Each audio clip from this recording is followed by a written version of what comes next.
Okay, make sure that I have sometimes forgotten to turn that camera on. I noticed in going over my lecture notes that a lot of times I can't read what I write over here, so I'm just not going to write anything over here. I'm going to put it all here. And anyway, okay. I guess a convenient place for me to start is the Vietnam War. The Vietnam War started off somewhat gradually. In fact, at first I hardly realized we were in a war. Then they kept telling me we're losing the war, we're losing the war. So we got more and more and more and more involved and more involved. We could not win. The Vietnamese were determined. Essentially, it was North Vietnam was on the one side. Okay, you had the Viet Cong. Yes. They were South Vietnamese who fought for the North.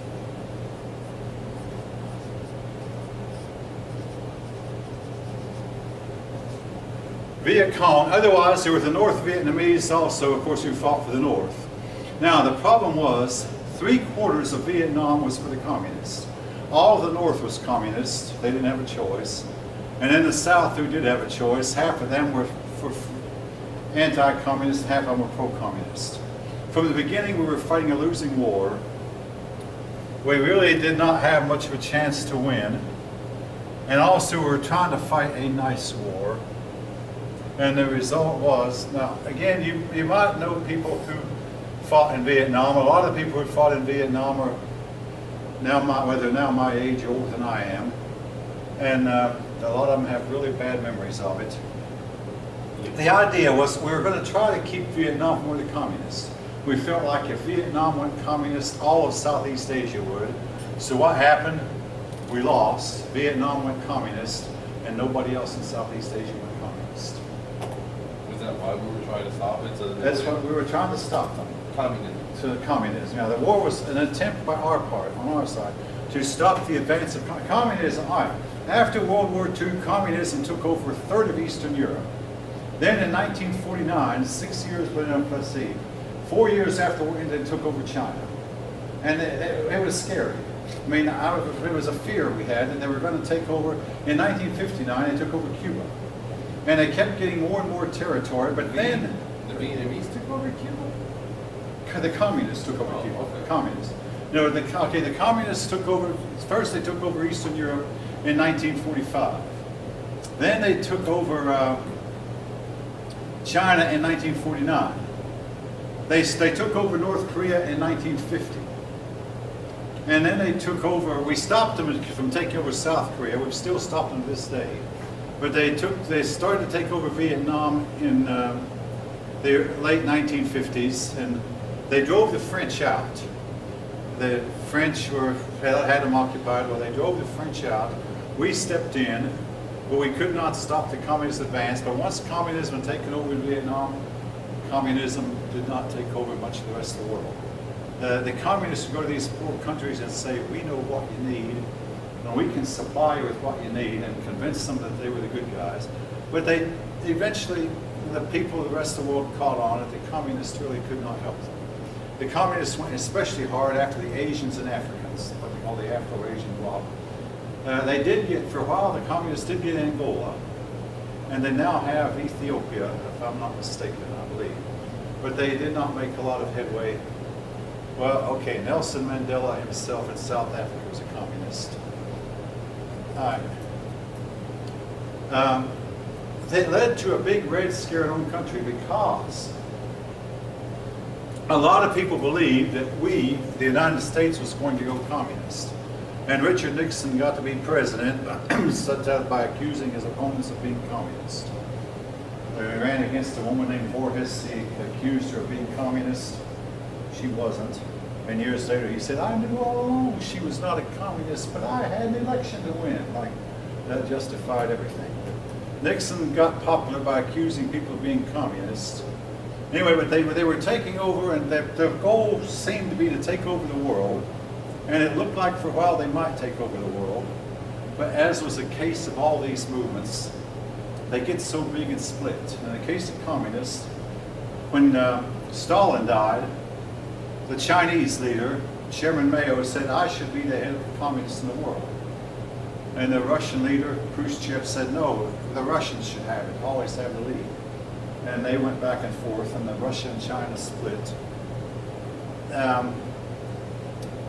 Whether Russia and China are still split remains to be seen.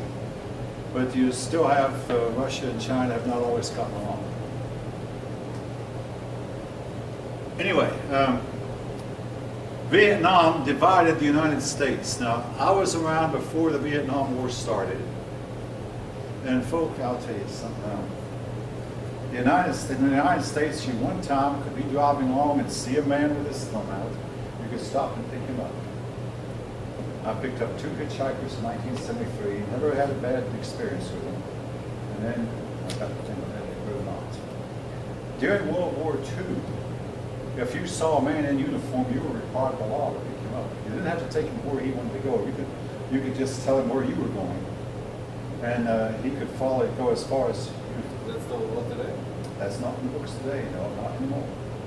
But and what the point I'm trying to make is, we were a different country. Doesn't that go against the Fourth Amendment? Housing a soldier during not a time of war? Technically. Well, technically okay. Nobody saw it that way. No, let me tell you now.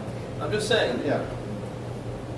You're talking apples Forcing and them. oranges. No, but it's forcing. It's like it's one thing if someone wants to do it. Well, Ronan, no, wait. understand. This was wartime. No, I'm talking about. This was an actual declared war. World War II. Okay. It was an actual, genuine, bona fide declared war, and our troops had to be able to get from one place to another. And if you were driving along and saw a soldier, you were expected to offer him a ride. I mean, again, it was not in the rule. The Fourth Amendment says no reporting of troops in peacetime. I mean, that's why it actually says that. Okay, yeah. Reporting of troops in peacetime without consenting order. War is an exception. Now, but anyway, see, there was a time in our country when if you started to build a house, your neighbors would all pitch in and give you a hand to get the house up in a day or two. Today, I mean, of course, today we have building codes and all kinds of regulations, and it's more difficult. I'm not saying we should do that, but people once helped each other. But the United States was more united then than they are now. Today, thanks in large part to Vietnam, of course, other things happened too. The United States became a divided country. Now, the young people, a lot of people my age, went to Canada to escape the war, or especially went to Sweden. Sweden was a favorite hiding place for persons who wanted to escape the war. And then the issue became, when the war was over, do we let them back in? Nixon refused to let them in. And I believe Ford did too, but finally, Jimmy Carter decided to let them in. And Jimmy Carter was a more liberal president. But these people Nixon said they would not go because they didn't go, somebody else had to. We must never forget that. But the Vietnam War, a lot of persons believed it was an unjust war, an unfair war, that we had no business being there. And time has made it look like, I mean, I was in favor of being in it myself when I was a young man, but time has made it look like we actually had no business being there. We didn't accomplish anything. Now, one thing that hurt us was our own college students who protested the war. We later learned that North Vietnam went through a period of discouragement. They thought, how can we whip the United States? They have everything. How can we win? Russia was not giving them any kind of help, and China was just sending them a little bit of token aid, a few little weapons. Wasn't really helping them. Nobody was. They were standing against the United States alone. But then they noticed the college students on American campuses rioting and protesting and saying, we won't go, and refusing to fight and refusing to support the government. So they said one to each other, if we can just hold out, their young people will force them to quit fighting. They held out. The United States quit. We used to have, I mean, I saw a demonstration one time. My senior year, we went to Ohio State University. There it was, an anti-war demonstration. I'd read about them, but never actually seen them.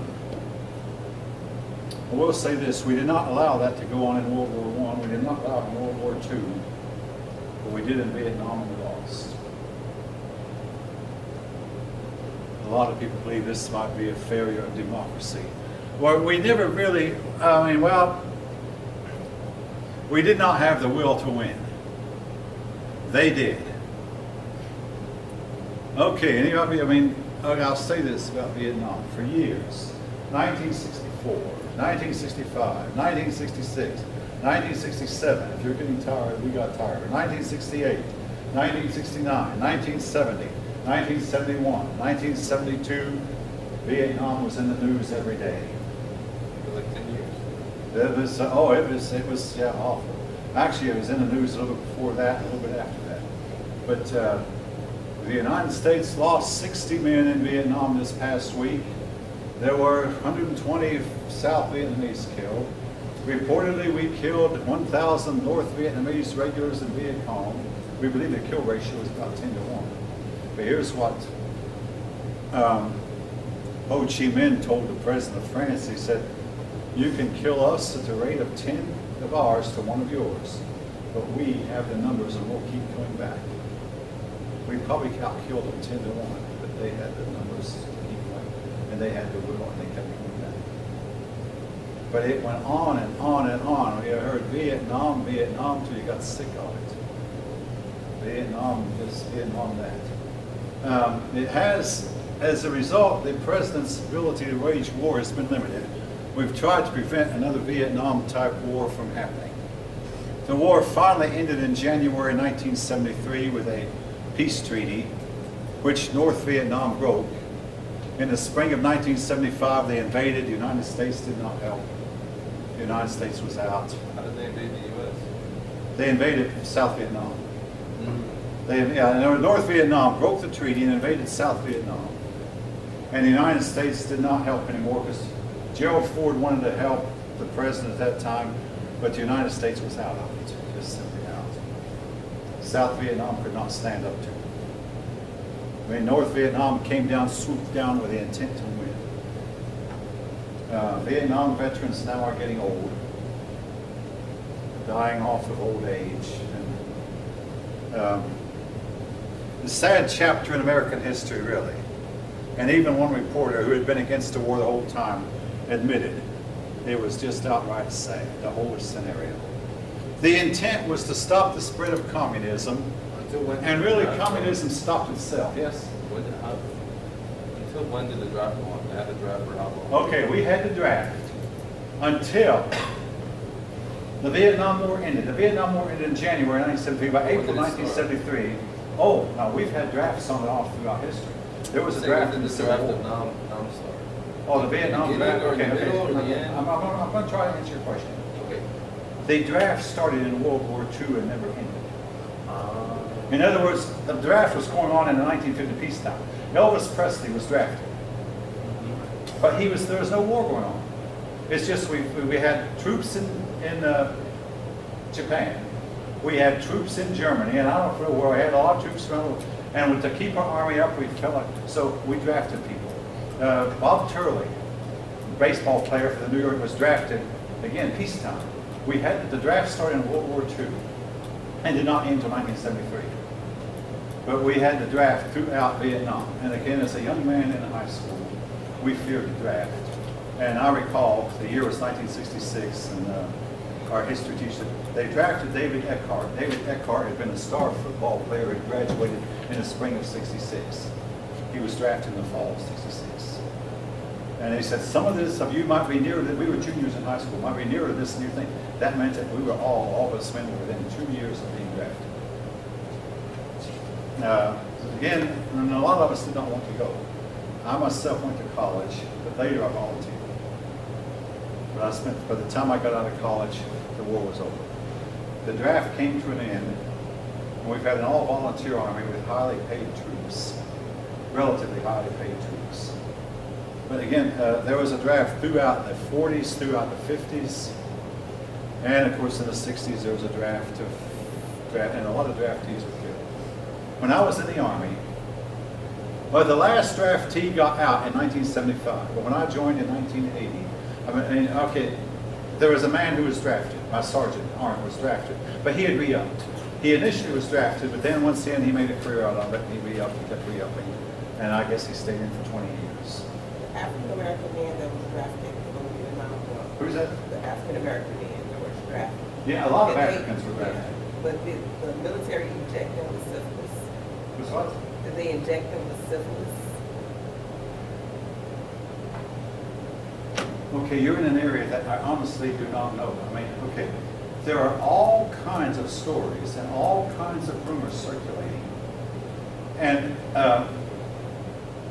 I do not know that. But now I'll tell you from what I know about our government, if you're into conspiracy theories, I'm not going to say they did or they didn't. They might. Now, if you know that they have and you can show me, I mean, I'm not going to contest it because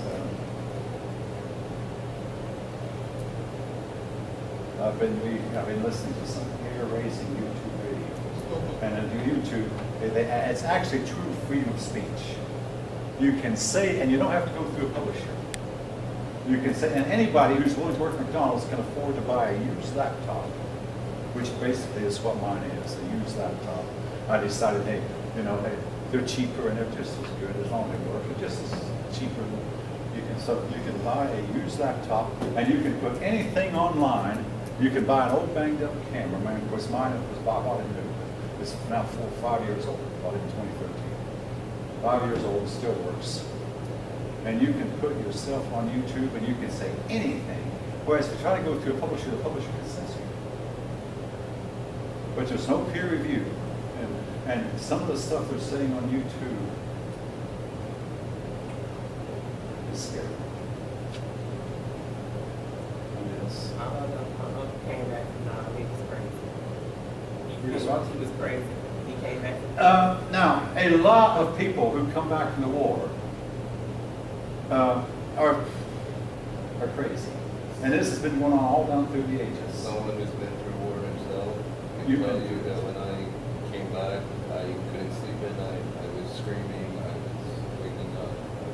I also was a little crazy. It took me about 4 or 5 years to come down. as well as my husband. But my uncle was a All different right, my type. wife's father was in World War II, and he would wake up screaming and kicking. He did that the rest of his day. He died. He lived to be in his early 80s. And I talked to him, a man who'd been in World War II, had been in Okinawa just before the Civil War. And he said, I still see it late at night when I still see myself there. We wouldn't talk about it at all. A lot of men are that way. Now, among the Japanese, I've heard the Germans were that, but the Japanese, they never got that way. But a lot of American servicemen, and today's experts say that's the worst way to handle stress of it, is to come home and keep it bottled up. Because a lot, and I can understand, they might be ashamed of what they did, or they might have killed a buddy and know it, and be ashamed to tell it, and all kinds of stuff. And it's easy to happen when you're dealing with what? The only Yes. person I ever opened up to was my friend. You don't, well, I mean, okay, I know, but a lot of experts will still say that's the worst way to handle it. Again, you handle it your own way as best you can. Because I had a great uncle who was in World War I, and he would talk about it. A lot of the men who came home, and, well, one of my pastors, Sharma Reed Benaim, said her father was in World War II, and he would, and my history teacher, Mr. McGraw, that's the way a lot of men handle it. They come home and they discuss it. Think about it. How many people, when you get back, actually know what you went through? Nobody. Nobody. They Here's can't- what one. You all right. can comprehend what you did. Here's what a relative of mine asked a soldier who returned from World War II. She is trying to be funny. Hey, how many did you kill? He said, I mean, it was an insensitive question to ask a soldier who returned. Never, ever ask a soldier how many people they killed. Don't ever, yeah. In other words, she was ignorant. I know she was a relative. She was ignorant. She shouldn't have asked that. And it's not, that's, again, I mean, we're not off the subject. I mean, what I'm talking about is real, and it's going on now. But, well, in the case of Andrew Jackson's wife, her first husband had been in a war. And he came home and he couldn't be gotten along with it. She left him. She got scared on his life. He was suffering what we call PTSD, post syndrome. And she couldn't live with him, so she left him. And of course, you know the rest of the story. She met Andrew Jackson, married him, and it turned out the divorce was not as finalized as they thought. And they got her in trouble the rest of her life. But anyway, this has been going on down. But I will say this, I believe that today's modern youth are less able to handle that than the youth were in George Washington's day. Every young person had been in his army had lost a close relative, either a mother or some immediate member of the family, brother, sister, everyone. Whereas in my case, I mean, of course, my parents died of old age. All three of my brothers and three of my sisters are alive. Now, we did lose one niece at childbirth, but I have some 40 nieces and nephews, all of them still alive, and grandnieces and nephews, all of them still alive. We don't lose our relatives. See, in those days, they could, of course, they had attacks by Indians, and they learned to live with that from the time they were small children. But today, we've grown up living in relatively peaceful neighborhoods, and all of a sudden, you put an American young man in a combat situation, they can't quite handle it. And again, I'm not knocking our system much, it's just simply some of us are spoiled rotten. And we just can't handle the stress. Spoiled rotten is the maybe. I hate to say it. My kids, well, right. And they give it everything, and then they grow up and get involved in a real war, and they don't realize how bad it can And get. actually, It's all, I don't know, whether. you know, they don't even in the army, they don't, when you're training, they train you, but it's not the same as when you get there. They can train you from today to tomorrow, everything you need to know about war. You will know nothing that first day you get in there. You don't know anything about I never saw combat. I was the young, never saw it. You combat. don't know anything about it. Even all the training you go through, the only experience you get is you just do it, they throw you in there. The training is just basic training wheels. And you just do it. Because What has to be done. All right, we gotta leave that. Now, anyway, Vietnam, bad memory for a lot of us. We got out of Vietnam. When Nixon resigned, Gerald Ford took over. Gerald Ford's first move, I'm going to write it down, was to pardon Nixon, even though Nixon had not been convicted of any crime. Gerald Ford is pardoned, and at first people reacted, hey, you know, what's he's been convicted of to pardon? Eventually the country kind of reconciled it, but I think this hurt Gerald Ford permanently. Also, when Gerald Ford was elected vice president by Congress, now Gerald Ford is the only president we've had who was not elected by the people. You might ask, well, how can that be? He was legal. How can it be? Was Richard Nixon's vice president was charged with corruption and forced out of office, Spiro Agnew by name. So then under the Constitution, when that happens, the president appoints a vice president. So Gerald Ford was appointed. But when Gerald Ford was being questioned by the Senate who had to approve the appointment, Gerald Ford promised, I will not run for president in 1976. But he did. He lost. Gerald Ford was only a 2-year president. His job was to try to bring inflation down and whip inflation. He did not do a good job of that. And also, he used his few months he had as president to, oh man, hey, this is great. So he got on the airplane and made trip after trip. Now the trips were, you know, I'm not saying they were pleasure trips, they were not vacations, but he used an excuse to go all around the world in his Air Force One, which he had a right to do, but Jimmy Carter, when he was if elected, I will stay in America for a year. And that was a slam on Gerald Ford. Gerald Ford did not last very long as president. Jimmy Carter, now I want to state this, but Jimmy Carter is a Georgian. His presidential library is right here in Atlanta. He is still alive. He's the oldest one. My wife and I were in Plains about 9 months ago. We did not see Jimmy Carter, but Jimmy Carter's home is still in Plains. Jimmy Carter got national attention right from the beginning when he said, I'm a born-again Christian. He was the first president to use that term. Carter. Jimmy Carter, yes. And a lot of persons said, well, him saying that will hurt him. He was also a Bible class Sunday school teacher. Bible class is the adult class in the Sunday school, the older people. So he was the older person's Bible class. He had been governor of Georgia. He was elected by the Christian right. Then once elected, he turned against the people who elected him and embraced all kinds of liberalism and everything that the Christians were against. And the Christians decided, phooey on him, we're going to vote for a divorced Hollywood movie star to vote for him again. So the same people who voted him in 1980 turned around and voted him, who voted for him in 1976, turned around and voted him out in 1980. We had another president way back there, John Tyler, who turned against the people who elected him.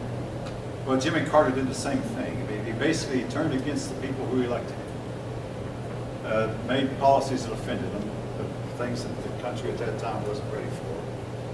Ronald Reagan was a divorced Hollywood movie star, known to be anti-communist. Now, during Ronald Reagan's term in office, He was a movie star?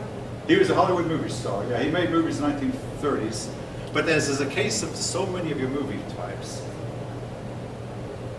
acting took a turn that left him out in the cold. And he was never able to get another acting job after the 1930s. Or maybe, no, early 40s. He'd still acted in the early 40s. But after that, he was never able to get another acting job. Again, because his type of acting no longer suited for the set. Times changed.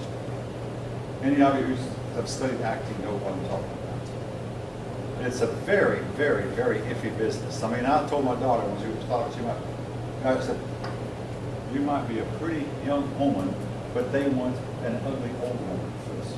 So, acting is the only job I know of where they can say, we want a black person. This school could not get away with that. Lockheed could not get away with that. Lowe's could not get away with that. Home Depot came. But in acting, they can say, we want a young white male. And if they want a young white male, well, Specific people to fit certain parts. they can get away legally. They can get away with it legally. Now they can ask for a black man, or they can ask for a black woman legally and get away with it. That's why, because if the script calls for a black man, if they're doing a movie about Joe Louis, guess what? He was a black man. They're going to want a black man with big muscles who looks like a boxer, and one who looks a little bit like Joe Louis, by the way. Or if they're doing a movie about Bobby Jones, they want a black man who can run fast. Yeah, they can legally say we want a black man, and nobody, or they can say we want a white man. Nobody can protest it. I've seen a lot of movies about the Kennedys, but they never pick a black man to play John Kennedy. Can't be done. They never pick a black man to play Abraham Lincoln. But anyway, but they can get by with that. We can't. Now, Ronald Reagan, during his time, there was a new crisis that came on the scene, the AIDS crisis. Now, To who? okay, AIDS. In the 80s. Acquired, in the 80s. Now, AIDS first is believed to have hit the United States in 1977. AIDS is a disease. And at first it was called GRID. GRID stands for Gay-Related Immune Deficiency. But somehow or another that just seemed too discriminatory, and they didn't want to, and they were trying to, get people to accept gays as being a normal alternate lifestyle. Is it GRID? GRID, G-R-I-D, don't write that down. It was once called GRID at first, but not for long. Then they called it Acquired Immune Deficiency Syndrome, where it was a disease that attacked the immune system. And it killed millions of people worldwide. Particularly the continent of Africa was really, really hard hit. Eventually, there was no cure, but eventually we learned that a cocktail of drugs will keep a person alive almost as long as he would live otherwise. At one time it was a death sentence. You were diagnosed with AIDS and you were dead within 3 to 5 years. Now doctors send patients home with a cocktail of drugs and you can take that the rest of your life. It's expensive, but eventually we managed to get these drugs to Africa.